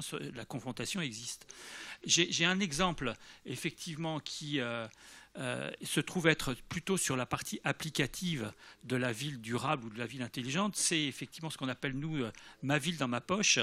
Vous n'êtes pas sans ignorer que effectivement chacune des villes, de par l'open data qu'ils mettent à disposition, ou le tissu de start-up qui se développe beaucoup dans les différentes collectivités, il y a des foultitudes. Alors à Nantes, par exemple, on en avait identifié 43 applications diverses qui permettaient pour un citoyen de savoir quels étaient les horaires de la cantine, quelles étaient les évolutions des horaires de la piscine, quels étaient les programmes de théâtre, de cinéma, etc., de pouvoir éventuellement faire remonter une information sur la qualité de la voirie, sur les pistes cyclables, etc. Et du coup, il n'y avait aucune qui n'était vraiment bien utilisée, et une difficulté pour la collectivité de finalement suivre et un petit peu ordonner ou organiser un petit peu mieux ces activités. Et du côté d'Orange, on a effectivement, réalisant cela, fait une sorte de, alors j'ose dire, le Windows de la ville, c'est-à-dire une sorte de trame, d'une surcouche applicative qui permet finalement de mettre à disposition du citoyen un ensemble d'applications, mais en fonction du profil d'usage qu'il en a. C'est-à-dire on fait du push et non pas du pull. Et du coup, lui-même, citoyen, peut découvrir de nouvelles applications auxquels il n'aurait pas songé naturellement, et en même temps personnaliser ses applications en fonction de ses souhaits, de ses besoins, de ses habitudes. Lui-même, l'application est auto-apprentissage, c'est-à-dire qu'au fur et à mesure, si tous les jours vous faites le même trajet, régulièrement, il y aura les horaires des différents moyens de transport qui vous seront mis à disposition. Et ça, c'est effectivement quelque chose qui a été fait de manière collaborative. La ville de Nantes a mandaté un des experts pour effectivement dialoguer avec les citoyens pour effectivement ajuster ces différents services au fur et à mesure que nous faisions des maquettes. Les maquettes étaient confrontées au groupe de citoyens et on avait effectivement quelques jours pour corriger, etc., etc. Donc il y a la possibilité de le faire et je pense que là, c'est effectivement la connaissance des outils mis à la disposition des collectivités qu'on pourra progresser. Alors ça c'est bien c'est très bien quand le processus est lancé. Maintenant, quand on veut anticiper et préparer les projets, comment on fait, Nicolas Jachier, pour intégrer le problème de la société civile dans des villes qui parfois n'existent pas encore, où il n'y a pas d'habitants, comme vous le disiez l'autre jour. Comment on peut concevoir? Oui, je vais répondre tout de suite, mais pour ne pas oublier, en réaction aux propos qui ont été tenus là, dans les instants précédents, on a beaucoup parlé de trajets, domicile-travail, d'éloignement, de bureaux, d'appartements. On a parlé beaucoup d'appartements. Je crois qu'il y a quand même un des problèmes, qui n'est pas le sujet qu'on a là, mais qui est celui de la campagne non durable et mal connectée, qui se développe. C'est-à-dire le développement du grand périurbain, pavillonnaire, sans activité autour. Enfin voilà, c'est pas le sujet du jour, mais je crois que c'est une préoccupation qui est mal prise en compte parce qu'elle ne relève pas d'une autorité très claire. Voilà, et ça répond aussi à des désirs profonds de campagne, de maisons individuelles, etc. Enfin, voilà, il y a quand même eu un engagement des différents opérateurs, en tout cas en ce qui concerne la couverture réseau, de couvrir ce qu'on appelle les zones grises, et de faire effectivement de telle sorte que d'ici, alors je ne sais plus exactement quelle est la date, mais qu'on ait une véritable couverture réseau haut débit, radio éventuellement, de l'ensemble de la France en tout cas. Je pense que ce sujet-là sera réglé. Le fait que les gens sont loin de l'activité avec des transports collectifs qui ne sont pas pertinents parce que l'habitat trop dispersé. Enfin voilà, je pense qu'il y a quand même... Il y a quand même un sujet. Alors je reviens à l'aspect concertation. Alors le mot concertation, d'ailleurs, on essaie de moins l'utiliser parce qu'il a trop souvent été proche de manipulation. Soit parce que le maître d'ouvrage a son projet tout fait et le seul but c'est de communiquer suffisamment bien pour qu'il ne suffise pas trop de réactions. Soit la manipulation peut être dans l'autre sens, c'est-à-dire que des minorités agissantes, c'est ce qui était évoqué, pas forcément représentatif de ce que seront les populations du lieu à l'avenir, une fois le projet réalisé, manipule le processus de concertation. Donc il faut évidemment être très prudent. Ce à quoi l'ingénierie a, je crois, beaucoup contribué ces dernières années, c'est à objectiver à partir d'éléments techniques mais mis en forme, à objectiver le débat en évitant de préempter les choix. Parce que fondamentalement, l'ingénieriste, il n'est pas là pour décider à la place du maître d'ouvrage et pas pour décider à la place des populations qui elles-mêmes élisent le maître d'ouvrage. Il est là pour apporter des éléments de choix, éventuellement de hiérarchisation, de priorisation, de tendre le miroir et poser la question, voilà, il y a différents axes prioritaires, on dit durable, mais entre la dimension environnementale, la dimension coût, la dimension diversité sociale, etc., qu'est-ce qu'on privilégie? Dans mon groupe, on a mis en place des instruments permettant d'alimenter ce dialogue. Un jour, un élu m'a dit, mais c'est quand même embêtant, là, vous allez mettre en équation des promesses électorales, vous allez gâcher le métier quand même. Voilà. Enfin, ce temps, au-delà de la plaisanterie, c'est vrai que donner un peu de rationalité dans le dialogue, sans prendre la place des décideurs et sans prendre la place de ceux qui s'expriment, je crois que l'ingénierie a déjà beaucoup fait et peut encore faire beaucoup, et on peut encore faire mieux. Merci. Alors là, j'ai un débat personnel assez fort, c'est que normalement, il restait un tout petit sujet. On m'a fait signe tout à l'heure que les 15 heures étaient arrivées, on avait dit qu'on arrivait, donc je vais tricher. C'est-à-dire je vais faire comme si on passait à la séance des questions, et je vais vous poser une question à laquelle, s'il vous plaît, vous pouvez répondre sous forme de bullet speech, qui portait quand même sur l'élément extérieur qui joue de plus en plus sur la conception et la gestion des villes, et qui est le problème du risque climatique, et en particulier des inondations qu'on a vécues. Alors, juste pour tendre une petite perche, j'avais entendu parler de quelques expérimentations qui avaient été faites, d'une idée sur l'éclairage, si je ne dis pas de bêtises. Si vous pouviez peut-être pas tous les quatre, hein, vous ne sentez pas obligé d'intervenir parce qu'il va y avoir des questions aussi très pertinentes, je pense, après. Mais sur ce point-là, vous pourriez indiquer un petit peu comment on progresse aujourd'hui au niveau de la transmission d'informations, de la prise de données, qui sont difficiles à maîtriser aujourd'hui, et puis de la transmission de ces données. Oui, peut-être juste un éclairage, les c'est questions le cas de le dire, maintenant, mais c'est vrai qu'à l'occasion de la rénovation de l'éclairage public, c'est l'occasion de mettre en place des dispositifs de collecte de données. Et collecte de données, c'est les questions de voirie, de stationnement, mais aussi, en effet, ça peut être l'occasion de mettre en place des mesures de débit d'eau, voilà, par exemple sur les eaux pluviales. Donc on a été sollicité sur ce type de réflexion, mais c'est un peu en avance de phase encore, mais en tout cas, c'est une problématique à anticiper. Nicolas Jachier, je crois que vous pourriez peut-être dire un mot avec Roseau. Je trouve que c'est pas mal. Il y a deux types d'actions, hein, et l'ingénierie est présente dans les deux.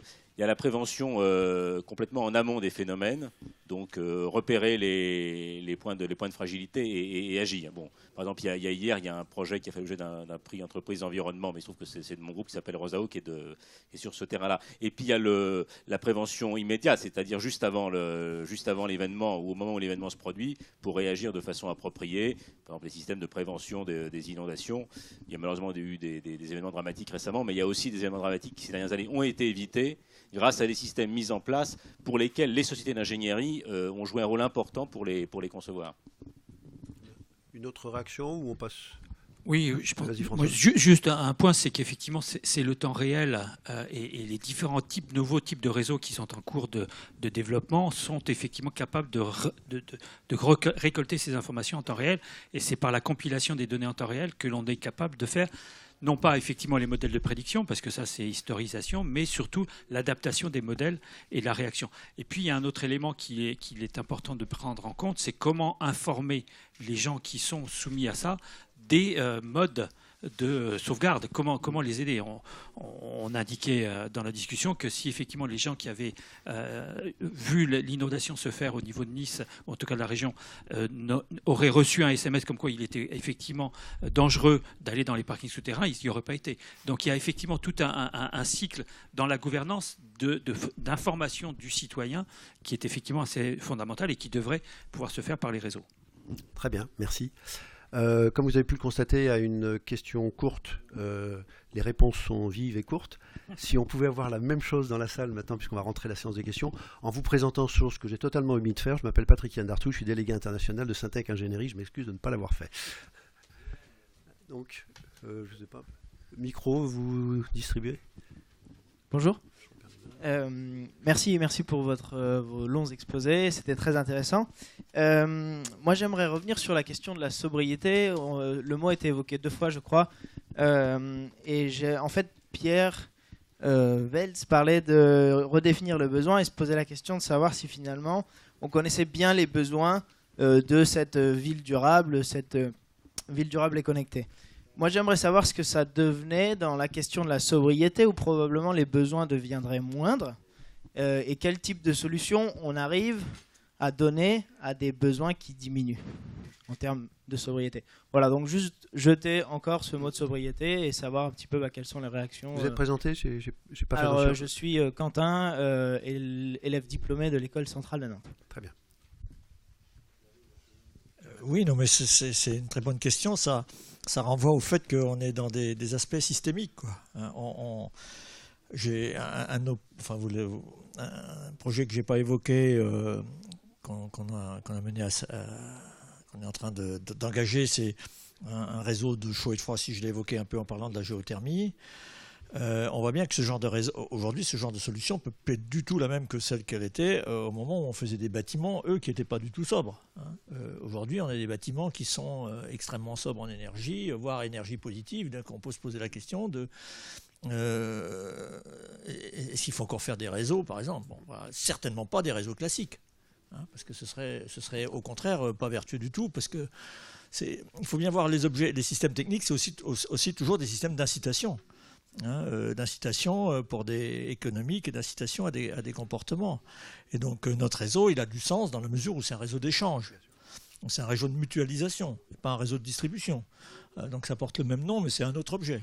Voilà. Et ça, c'est pas facile du tout dans la discussion, parce qu'on s'aperçoit d'ailleurs à quel point aussi les mots sont importants, quoi. On approche les gens en disant on va faire un réseau de chaleur, ils disent non, votre truc c'est totalement ringard, les réseaux de chaleur ça sert plus à rien parce que nous on va vous faire des bâtiments hyper vertueux, etc. Ils n'ont pas tout à fait tort. Et donc il faut. Alors je ne sais pas si ça répond à votre question, mais je pense en effet que on peut avoir des. Si après on avait des transformations vraiment un peu fortes des modes de vie, comme je l'envisage. Bon, je ne sais pas du tout si ça va se produire, hein, mais c'est quand même une possibilité. Si les gens se disent on arrête de faire des kilomètres inutiles, etc., ça changerait sacrément la donne pour beaucoup de projets, quoi. On est toujours en train quand même de. Au fond, la ville durable, c'est pour ça que je disais au début, on n'a pas vraiment de théorie de la ville durable. Hein. Et d'ailleurs, même les chercheurs, les économistes et autres qui s'intéressent aux questions du durable, du changement climatique, ils raisonnent toujours à l'échelle globale. On n'arrive pas à par exemple, les économistes, très peu d'économistes qui s'intéressent à la question de l'économie de la ville, du territoire. C'est une échelle qu'ils ont beaucoup de mal à prendre en compte, les gens qui sont des économistes de l'environnement. Et l'impression que j'ai, c'est qu'on est quand même toujours en train d'optimiser au second ordre des choses qui sont dysfonctionnelles au premier ordre. Voilà. Merci. Il y avait une question par là, qui est le micro? Oui, vous présentez. J'ai pris le micro. Oui, bonjour, donc merci beaucoup pour la qualité des interventions. Laurent Vigneault d'Artelia. Moi j'avais une question, effectivement je pense que la ville durable est connectée. Le titre c'est « Et si on la faisait ?» donc on l'a fait, effectivement. J'ai quand même une question de fond, c'est qu'en fin de compte, la ville, en tout cas la ville à la française, elle a toujours été remplie d'énormément d'imprévus. Aujourd'hui, la ville durable et connectée, elle est très axée sur effectivement l'énergie, l'optimisation des réseaux, l'optimisation des usages, et fort heureusement du fait des défis de changement climatique qui sont devant nous.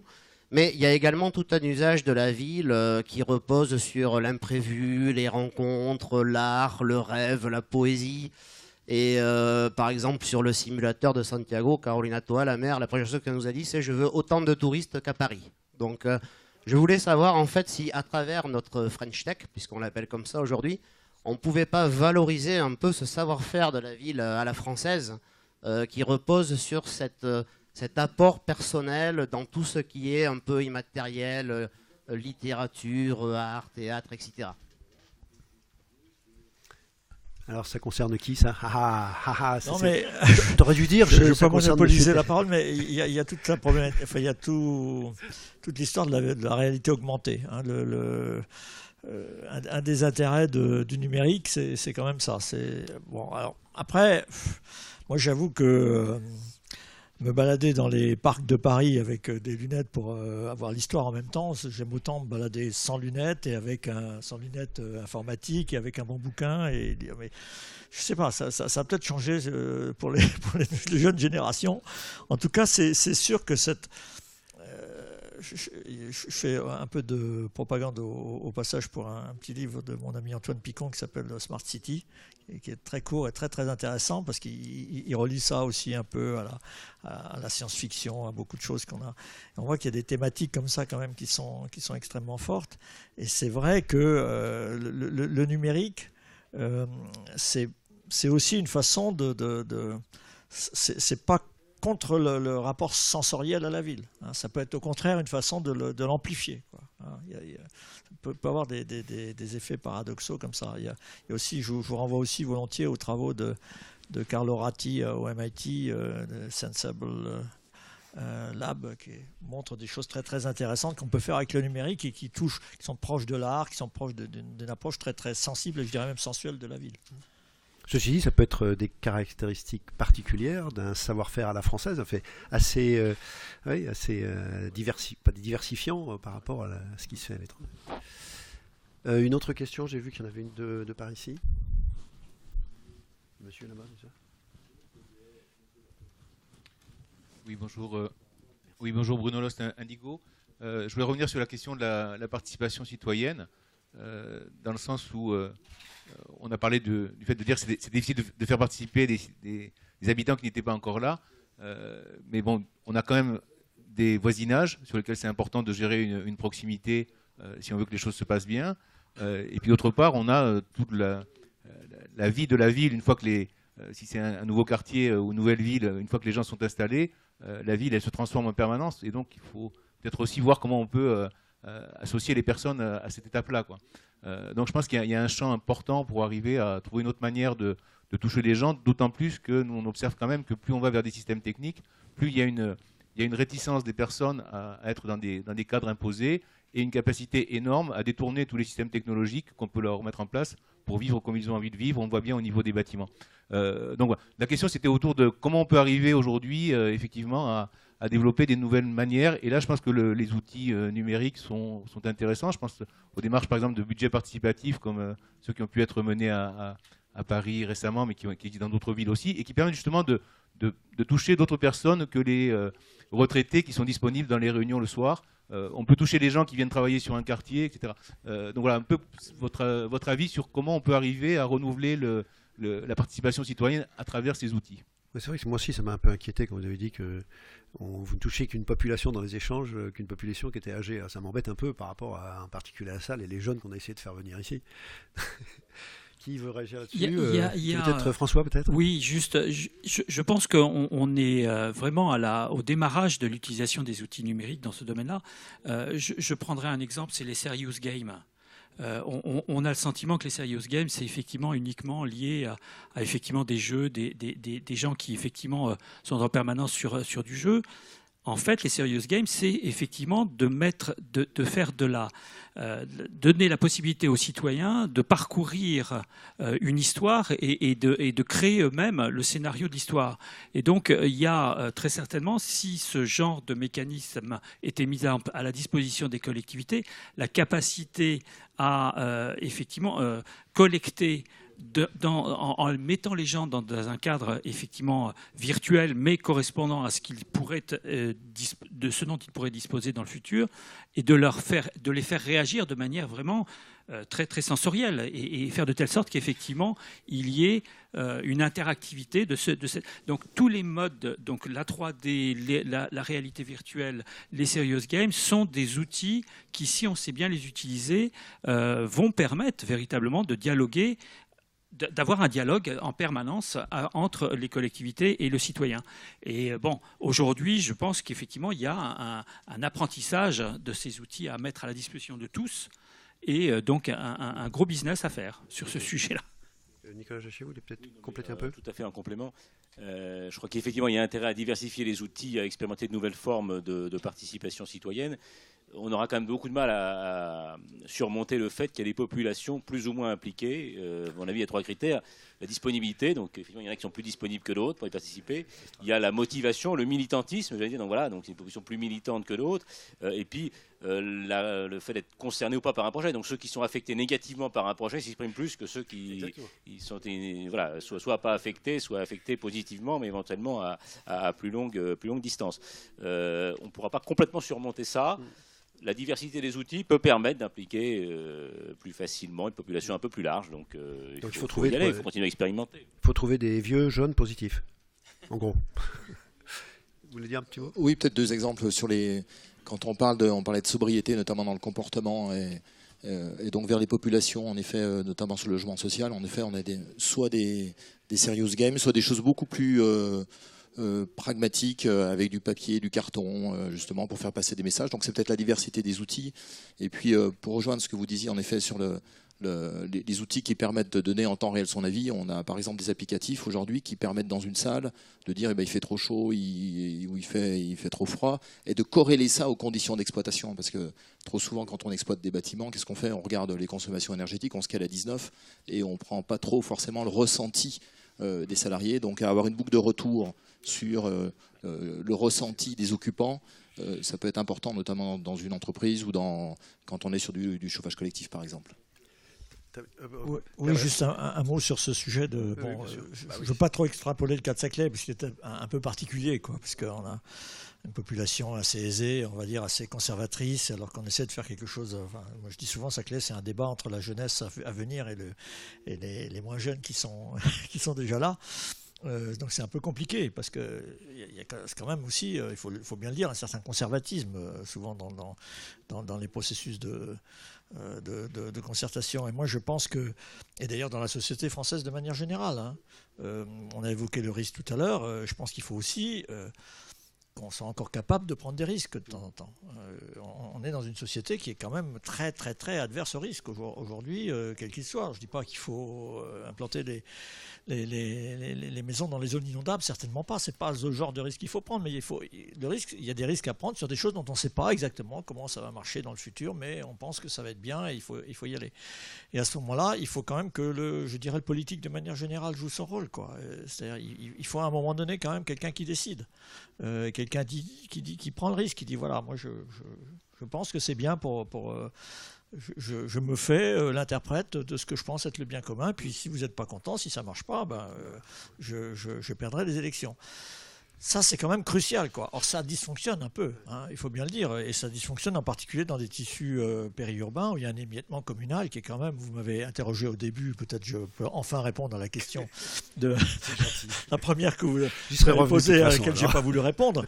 C'est sûr que, encore une fois, je ne veux pas extrapoler, parce que c'est peut-être un peu extrême dans le cas de Saclay, mais franchement, l'émiettement communal dans lequel on fonctionne est quand même un gros obstacle pour faire des projets.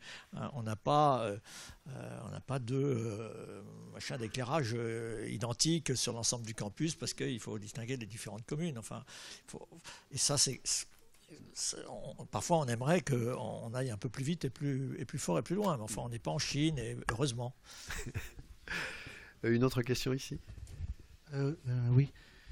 Jérôme Verguin, je suis architecte urbaniste et paysagiste, groupe Aegis, et je voulais faire à la fois une remarque et je posais une question à Pierre Welz. Ma remarque, c'est j'ai été très, très content de vous entendre, M. Guyot, et ensuite, ou Pierre d'abord et M. Guyot ensuite, parler de la ville durable comme étant un lieu dans lequel on travaille dans une approche qui est très contextuelle. Vous en avez parlé suffisamment longtemps. Et Pierre a dit aussi que la ville, c'était une approche systémique. Alors j'utilise le mot systémique, mais vous l'avez dit autrement, et ça reflète tout à fait, je crois, le sentiment et notre manière de travailler et d'aborder la ville durable, la ville de demain, dans une logique de plaisir. Et monsieur a parlé tout à l'heure de la culture, de la French Touch. Bon, c'est un sujet une question qu'on se pose souvent quand on travaille, notamment à l'étranger, forcément, hein, parce que chez nous, voilà, et qu'on soit à Santiago ou à Astana, puisque j'ai participé pendant 2 ans à ce grand projet d'Astana Sustainable que je vous invite à venir voir. Et ça me renvoie à l'idée de la ville durable en tant que lieu de plaisir, le lieu où on s'en sent bien. Parce qu'en fait, la ville durable, c'est quoi? C'est un lieu où on doit se sentir bien, chacun d'entre nous, qu'on y travaille, qu'on y habite, qu'on fasse du sport, qu'on s'y déplace et qu'on s'y cultive. Et vous avez dit tout à l'heure qu'une des problématiques du développement urbain de la ville, c'était la difficulté qu'on avait à se loger en adéquation avec le mode de vie ou l'âge ou le niveau social ou chacun. Je voudrais savoir comment vous, en tant que patron de Saclay, vous abordiez cette problématique-là, sachant que moi je me base sur l'expérience de Juppé, par exemple, à Bordeaux, qui impose aux promoteurs le système en plateau pour dire, moi demain, j'ai des preneurs, ils ont 30 ans, ils veulent une grande pièce pour faire la fête, une chambre pour dormir et une salle de bain. Et puis j'ai d'autres preneurs, d'autres acquéreurs qui ont 40 ans, qui ont 4 gamins et qui ont envie d'avoir un appartement qui est organisé autrement. Comment s'y prend-on? Alors la question, comment s'y prend-on, Pierre Welz? Vous avez forcément la réponse. J'aimerais bien pouvoir vous répondre, mais jusqu'à présent on n'a pas vraiment trouvé, quoi. On lance des opérations de logement, mais qui ne sont pas aussi innovantes que ce que j'aurais aimé, quoi, vraiment, hein, mais parce qu'on est rattrapé par l'équation économique. On a des PLU qui nous imposent 2 places de parking par logement, alors qu'on va faire un métro. Bon, qu'est-ce que vous voulez, à partir de là, vous voyez, ça c'est un vrai sujet, ça c'est de la ville durable au quotidien. On dit il faut 2 places de parking et c'est au PLU et voilà, et c'est imposé et donc du coup c'est un trade-off implicite entre faire plus de places de parking ou avoir des logements un peu plus confortables. Donc on va faire comme tout le monde, je pense, malheureusement, en tout cas pour cette première opération qu'on lance, c'est-à-dire on va faire des logements étriqués et pas super innovants. Enfin, j'espère que les promoteurs ne sont pas dans la salle. Ouais, il doit y en avoir 1 ou 2 quand même. Je vais d'ailleurs signer ce soir, mais... Non, mais je leur jette pas la pierre non plus.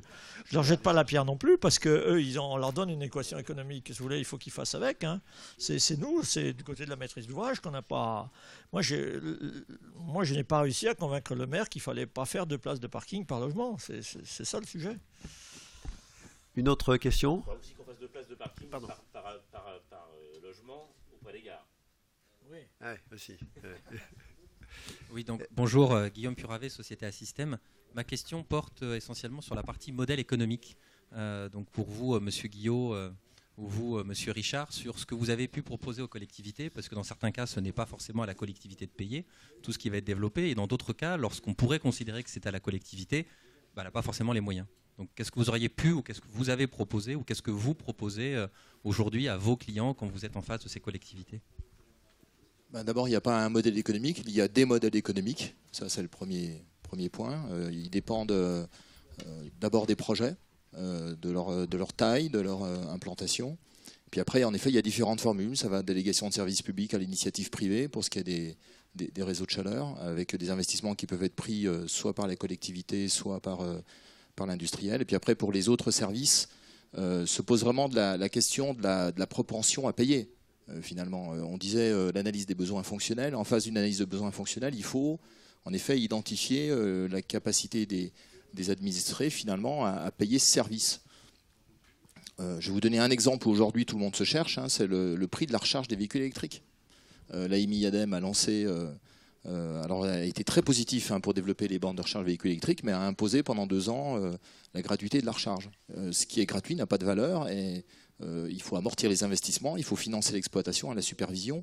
Comment derrière est-ce qu'on va être capable finalement de passer d'un modèle purement gratuit à un modèle finalement qui permet de rémunérer juste service? C'est une vraie question. On a fait quelques études pour voir en effet les degrés de sensibilité. On déploie aujourd'hui un réseau sur autoroute, là c'est un peu plus simple parce que sur autoroute on comprend bien que quand vous allez à une station-service on ne vous offre pas de café, vous le payez. Bon, c'est un peu plus simple, mais ça c'est une vraie question. Les modèles freemium, par exemple, est-ce que la collectivité ou l'industriel il doit proposer une base gratuite avec un complément payant si on veut aller au-delà du service, comme on peut l'avoir sur certains réseaux sociaux? Aujourd'hui, moi je pense que le champ il est complètement ouvert. La question est très complexe et on regarde ça vraiment objet par objet, thématique par thématique. Donc je ne peux pas répondre de manière générique, mais c'est un vrai sujet, oui, c'est sûr. On est aussi au niveau d'Orange dans une situation où on n'a pas de modèle économique tout fait, ou plus exactement on utilise encore les anciens modèles économiques. Par contre, il y a effectivement quand même des réflexions, et là je pense que c'est plutôt au niveau des études qui devraient être faites dans ce domaine-là. Comment inciter à l'économie, à la sobriété, tout en étant rémunéré pour effectivement les services qui sont rendus. Il y a véritablement là un nouveau modèle économique qu'il faut inventer, qu'il faut créer pour que, alors on rejoint les problèmes de la COP21, le prix carbone, etc., etc. Mais je pense qu'il y a là-dessus les certificats d'économie d'énergie et des choses comme ça, ou dans l'autre sens, dans les autres activités, la mobilité ou des choses comme ça, ou le fait, par exemple, que la mobilité, le client ou l'usager utilise plus volontiers des modes de mobilité dits doux, ou en tout cas peu consommateurs ou peu producteurs de CO2, et rémunérés pour ce genre de choses. Donc là, il y a toutes sortes d'innovations qu'il faut effectivement mettre en place, et ça passe par aussi la capacité à valoriser les datas, parce que, et là, moi, je lance un petit peu un appel sur le sujet. L'open data, c'est bien, mais les data, c'est ce qu'on appelle le pétrole de l'avenir. C'est donc quelque chose qu'il faut savoir valoriser. Donc, tous les open data ou toutes les data ne peuvent pas être gratuites. Et il faudra effectivement savoir valoriser les data en fonction des usages et prolonger cet aspect-là pour qu'effectivement aussi les problèmes d'anonymisation, de protection de la vie personnelle ne soient pas un handicap pour effectivement savoir valoriser les datas. Il est 15h25, on ne va pas pouvoir prendre beaucoup de questions. On en prend 3 autres maximum, mais avec des réponses courtes s'il vous plaît. Il y a un monsieur qui est là. Ensuite ici, et puis là-bas. Ah, je suis désolé, mais on va rester à 3 parce qu'on ne va pas y arriver sinon. Surtout qu'on voudrait donner une petite conclusion ensuite. Thierry Wagner, directeur de la société de conseil Actendou. Le numérique a une empreinte carbone élevée et qui sera sans doute exponentielle. Comment vous intégrez cet aspect dans vos réflexions ? Alors, vous affirmez qu'effectivement il y a... si tu peux, François. Hein, oui, mais sans prendre 2 autres. Il y a effectivement disons, le fait d'utiliser des data centers de plus en plus nombreux fait qu'il y a une empreinte carbone. Mais je pense que proportionnellement à un certain nombre d'autres services, elle n'est pas aussi exponentielle, elle n'est pas aussi forte. Elle croît, on est d'accord, mais elle n'est pas aussi forte que ça. Il y a des travaux qui sont faits sur ce sujet-là parce que, certes, il y a une consommation importante, mais il y a aussi des capacités par exemple, au niveau des data centers, on parle de data centers qui sont capables aussi au niveau de leur chaleur produite, être utilisés par d'autres systèmes. Et puis, il y a effectivement d'autres solutions pour faire, en particulier sur les set-top box, des économies d'énergie avec effectivement des modes de veille non consommateurs. Donc, il y a toutes sortes de travaux qui se font. Mais je pense que là-dessus, on est quand même assez bien armé au niveau des télécoms et de l'informatique pour savoir mieux gérer ça. OK. Récupération de chaleur sur les data centers, c'est des choses qui sont aujourd'hui très bien, à la fois pour les mettre dans les réseaux de distribution de chaleur, ou alors pour traiter les bâtiments et les bureaux qui sont associés aux data centers. Il y a des solutions complètement sur le marché aujourd'hui qui sont très efficaces. C'est typiquement ce qu'on va essayer de faire, mais bon, c'est pas si simple que ça. Une question, oui, brève, et pour une réponse brève aussi. Stéphane Piquant de Louis Berger. Je vais revenir sur le premier point du débat. Passer des objectifs à la réalité. Vous avez dit qu'il y a un foisonnement d'acteurs, que ce soit au niveau des décideurs que des apporteurs de solutions. Nous, dans la pratique, on voit quand même qu'il y a des difficultés et que les modalités opérationnelles se passent assez mal. Il n'y a pas de vraie co-construction dont faisait allusion M. Richard. Donc peut-être une question pour M. Vels, au niveau des maîtres d'ouvrage, est-ce qu'il ne faudrait pas définir la co-construction très en amont des projets? Est-ce qu'il ne faudrait pas s'appuyer justement sur le savoir-faire des ingénieries, que ce soit au niveau énergétique, télécom ou plus classique, génie civil, pour pouvoir définir un mode de travail efficient? Oui, vous avez sans doute raison, il faut remonter très en amont. Nous, on est une maîtrise d'ouvrage un peu particulière, puisqu'on est une structure d'abord très jeune et puis qui se superpose un peu à une structure communale et qui, elle, est assez éparpillée. Donc, je reviens un peu là-dessus. Enfin, c'est très important qu'on ait des maîtres d'ouvrage qui aient à la fois la puissance et puis la capacité de voir un peu loin, quoi. C'est pas par hasard qu'aujourd'hui les choses innovantes et intéressantes et porteuses d'avenir se font, me semble-t-il, surtout dans un certain nombre de grandes métropoles de province où il y a des pilotes dans l'avion, hein, quelle que soit la couleur politique. On voit bien qu'en Île-de-France c'est beaucoup plus difficile parce que l'Île-de-France est moi, j'ai l'habitude de dire un vaste paquebot dans lequel il n'y a que des passagers clandestins, hein, puisque chacun espère tirer profit de la métropole et personne ne la gère vraiment. Enfin, j'espère ne choquer personne en disant ça. C'est un effet de structure. C'est d'ailleurs le cas de la plupart des grandes métropoles mondiales, hein. C'est des objets ingérables. Voilà. Et puis les autres sont trop petits ou trop dispersés. Et donc c'est absolument crucial. Si on veut faire de la ville durable, il faut qu'on ait d'abord une capacité de pilotage politique de ces affaires qui soit... Nous, on voit bien la limite de notre système, c'est que moi je suis un maître d'ouvrage, mais je ne suis pas élu. Et donc notre légitimité, l'essentiel de notre travail, nous, c'est de discuter avec la maîtrise d'ouvrage politique, et qui, elle, est très dispersée, qui est pleine de bonne volonté, mais qui a un horizon électoral. Bon, c'est ça fondamentalement l'obstacle. Ok, prochaine question. Alors Jean-Robert, si tu poses une question de cours, ça me permettra de ne pas être trop désagréable avec madame qui voulait poser une question. Oui, donc j'avais une interrogation sur les datas justement. Est-ce que finalement la ville connectée n'est pas déjà connectée et est-ce qu'elle n'est pas durablement connectée en ayant oublié d'être désirable? Ça a été mentionné dans la salle. Donc on serait connecté et durable sans avoir été désirable, ce qui est quand même un gros problème. Alors que fait-on des GAFA et autres NATU? Là, c'est la vraie question des data. Nous sommes devenus les otages de ces algorithmes et il y serait peut-être temps d'être à notre tour disruptif par rapport à ces algorithmes. Parce que sinon, tout est réglé autour de nous. Alors là, si tu réponds pas, François, dans un premier temps, je ne sais plus où me mettre. Je pense qu'il faut nuancer. Alors effectivement, on est connecté d'ores et déjà par nos smartphones et tout ce qu'on est capable de récupérer de notre manière de vivre. Je pense que la ville durable et intelligente, c'est justement une opportunité pour faire de telle sorte qu'il y ait une reprise de contrôle sur ces fameuses données. dans le sens où les GAFA en question, c'est des gens qui font des services à partir de données qui leur sont gratuites, qui leur sont accessibles facilement, même si effectivement, sans le vouloir, vous êtes participante à ce genre de collecte de données, sans que eux-mêmes n'aient besoin de mettre des infrastructures particulières en route au niveau de ces gens-là. Donc ils collectent énormément de données auprès de vous, qu'ils utilisent et qu'ils valorisent. Ensuite, pardon ? Auprès de nous, nous ne sommes que des tuyaux dans ce cas-là. Hein. Il faut quand même bien voir que l'information qui circule sur nos réseaux, on ne la contrôle pas, on n'en est pas maître. C'est effectivement les applicatifs au niveau des smartphones et les data centers et les algorithmes dans les data centers.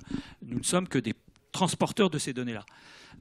Par contre, effectivement, dans les collectivités, dans les villes, s'il y a effectivement possibilité d'être beaucoup plus précis, et donc là c'est la différence entre le global et le local, ou l'international et le local, il y a très certainement la capacité à, au travers de la personnalisation, de l'adaptation au contexte local de ces fameuses données et de ces services, quelque chose qui n'est pas accessible par les GAFA. Les GAFA, leur principe, c'est d'écrémer sur des systèmes ou des services qui sont complètement globaux, qui sont aussi bien applicables dans n'importe quelle ville. Alors évidemment, ça peut déjà représenter au niveau des usages une partie non négligeable. Mais je pense qu'on a aussi la capacité par le local à personnaliser et du coup se réapproprier l'utilisation de ces données. Voilà. Pierre ? Non, mais bon, on ne va pas engager une discussion là-dessus parce qu'on a pour le reste de la journée, parce que je pense que c'est quand même une question de fond. Hein. Oui, et on voit bien que après peut-être une phase un peu de, comme toujours, nous en France, on oscille entre la technophobie, voilà, et puis le côté un peu BA, quoi. Hein. Toute la techno et en particulier le numérique, c'est formidable. Il y a quand même un vrai sujet derrière qui est lié à l'extraordinaire puissance des externalités de réseau, hein. Pour parler un peu jargon technique, le fait que c'est quand même beaucoup plus intéressant quand vous voulez acheter des choses, d'avoir affaire à un très grand grossiste, genre Amazon, qu'au grossiste du coin. C'est aussi bête que ça. Et ça, ajouté à la puissance financière extraordinaire de la Silicon Valley, où il y a de l'argent, quoi, contrairement à ce qu'il y a chez nous, c'est quand même un vrai grand sujet qui commence à monter un peu dans l'opinion et auquel il faut qu'on se confronte. Moi, ce qui me fait beaucoup réfléchir, c'est Uber, par exemple. Parce que Uber, c'est parfaitement customisé, hein. Ça marche très très bien sur Paris comme sur ailleurs. Et là, on est quand même sur pour matcher l'offre et la demande de déplacement, on est a priori sur des choses locales, quoi. Or, c'est une boîte californienne à laquelle on est censé payer une taxe pour qu'ils viennent faire ça chez nous sans payer d'impôts, etc. Donc, il y a un petit sujet quand même. Hein. Autant je comprends Amazon, autant Uber, je trouve qu'il y a un petit sujet. Au-delà de la question de savoir si c'est bon ou mauvais pour les taxis, qui à mon avis est la question secondaire. Hein. C'est pas ça le sujet. C'est une question importante. Mais le vrai sujet, c'est pourquoi est-ce qu'on a besoin d'une boîte californienne qui n'existait pas il y a quelques années pour venir organiser la rencontre entre une offre et une demande parfaitement locale et spécifique de déplacement à l'intérieur de notre belle ville, de belle agglomération parisienne. Et la réponse, c'est la force de frappe financière fantastique qu'ils ont et que nos start-up à nous et même nos groupes à nous apparemment n'ont pas. Enfin, je ne sais pas si c'est la seule réponse, mais l'outil est bon, mais on est aussi capable de faire des bons outils. Hein. Donc ça, je pense, c'est quand même une vraie grande question. Il y en a une autre qu'on n'a pas évoquée, et après je m'arrête, mais j'ai lu pas mal d'articles là-dessus. Le problème de la sécurité, quand même, au-delà des risques, la sécurité de ces réseaux Internet des objets, ou même de l'Internet, quand on va mettre du smart grid ouvert sur l'Internet, c'est hackable quand même extrêmement facilement. Enfin, il y a des gens, je ne sais pas si c'est vrai, qui disent que la Smart City risque d'être le Chaos City de ce point de vue-là. Qu'est-ce que vous en pensez ? Un petit complément avant que Nicolas Jachy conclue cette session. L'Internet, c'est quand même pas franchement sécurisé. Hein. Oui, ça c'est vrai. Dans l'importance de l'accord client, d'abord. Et donc là, il faut peut-être repasser par le régulatoire à un moment donné.